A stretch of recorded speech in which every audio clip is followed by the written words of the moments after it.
আমার মনে হয় যে দর্শকরা সেটা এনজয় করবে, বাট সে খুব অবশেষে সকল সমস্যার সমাধান ঘটতে যাচ্ছে। সাকিবের কাছে ক্ষমা চাওয়ার জন্য দিন গুনছে আফরান নিশু। আবার একজন হিরোর কোনো ফ্লস থাকে না, একজন হিরোর কোনো থ্রেট থাকে না। তাণ্ডবে আফরান নিশু যুক্ত হওয়ার পর থেকেই ছবিটি নিয়ে বিভিন্ন কন্ট্রোভার্সি লক্ষ্য করা গেছে।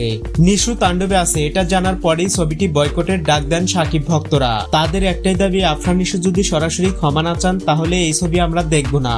এখন সম্প্রতি হলে গিয়ে যারা সিনেমা দেখে তাদের ভিতরে 90%ই সাকিব ভক্ত, আর তারা যে সিনেমা বয়কট করবে সেটা কনফার্ম ফ্লপ হবে। আর এর জন্যই আগামী 3 তারিখে সরাসরি লাইভে এসে ক্ষমা চাওয়ার কথা জানিয়েছেন নিশু। তাছাড়া রাফিও জানিয়েছেন এটা হওয়া এখন অতি বেশি জরুরি। ইতিমধ্যেই গান, ট্রেইলার সবকিছু ছাড়ার পরিকল্পনা চলছে। এক কথায় বলা যায় ঈদের 3 দিন আগে থেকেই প্রচারণায় এমন কিছু করা হবে যা বিশ্ববাসী একসাথে জেনে যাবে।